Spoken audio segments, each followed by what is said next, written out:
ধর্ম নিয়ে অধার্মিক খেলা খেলতে নেই। ধর্ম মানে শ্রদ্ধা, ধর্ম মানে ভালোবাসা, ধর্ম মানে মানবিকতা, ধর্ম মানে শান্তি, ধর্ম মানে স্বস্তি, ধর্ম মানে সংস্কৃতি, ধর্ম মানে সম্প্রীতি, ধর্ম মানে একতা। মানুষকে ভালোবাসার থেকে বড় ধর্ম আর কিছুই হতে পারে না। আমরা যখন জন্মাই একা জন্মাই, আবার যখন চলে যাই একা চলে যাই।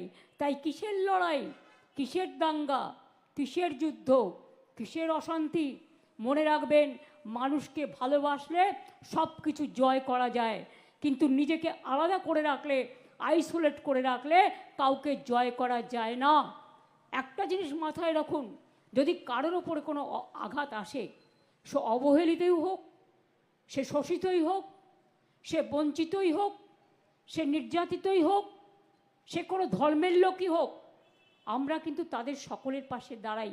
আমি সবার কাছে আজকের দিনে পয়লা বৈশাখের আগে মায়ের মন্দির নতুন করে উদ্ঘাটন, যে ডেভেলপমেন্টের কাজ হয়েছে স্কাইওয়াক সহ মন্দির সংলগ্ন এলাকা সহ, সবাইকে বলবো, শান্তিপূর্ণভাবে গণতান্ত্রিক আন্দোলন করার অধিকার সকলের আছে উইথ পারমিশন, বাট প্লিজ দয়া করে সে যেই হোক, A B C D E F G এই যেই বা হোক, আইন কখনো হাতে তুলে নেবেন না।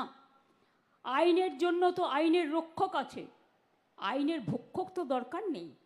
তাই আপনাদের অনুরোধ করব, কেউ কেউ প্ররোচনা দেবে কোনো ব্যাপারে, কিন্তু প্ররোচিত হবেন না। প্ররোচনার সময় যে মাথা ঠান্ডা রাখে সেই তো আসল জয় করে, তারই তো আসল জয় হয়।